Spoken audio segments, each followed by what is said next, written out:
Banyak fasilitas umum yang diberikan pemerintah untuk warga. Salah satunya jembatan penyeberangan orang atau yang biasa disingkat dengan JPO. Di Jalan Jenderal Sudirman terdapat 3 JPO sebagai fasilitas penyeberangan bagi pejalan kaki tampak tidak diperhatikan. Terlihat dari beberapa titik adanya retakan, atap jembatan yang hilang, kawat dan tali bekas, baliho dan spanduk mengotori pagar jembatan. Bahkan di tiang jembatan terdapat vandalisme dengan menggunakan cat semprot. Sejumlah orang enggan menggunakan JPO saat menyeberang jalan meskipun cara ini sangat membahayakan keselamatan.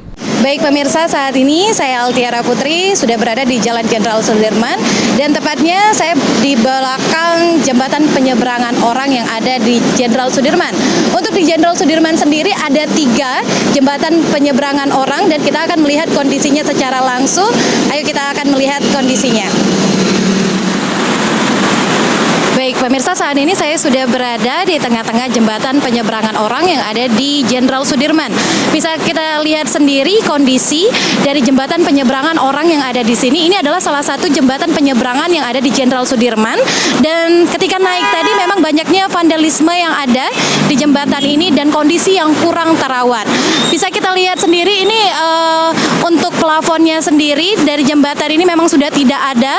Dan juga banyaknya, kalau dilihat sendiri, banyaknya tali-tali dari spanduk yang biasa dipasang di jembatan ini. Ada juga besi-besi yang harus diperhatikan juga kalau dilihat langsung, ini besi-besi yang langsung juga terhubung dengan baliho yang ada di sini. Dan sebenarnya kalau untuk kekuatannya sendiri kita bisa lihat pemirsa yang ada di rumah ini kekuatannya memang masih aman, tapi kalau untuk kondisinya sendiri memang harus ada perhatian dari dinas tertentu juga.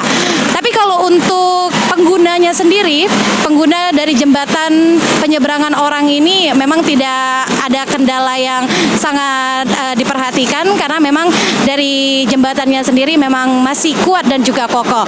Baik, demikianlah reportase dari Altiara Putri. Di sini langsung dari jembatan penyeberangan orang yang ada di Jenderal Sudirman, Altiara Mardiansyah, PAL TV.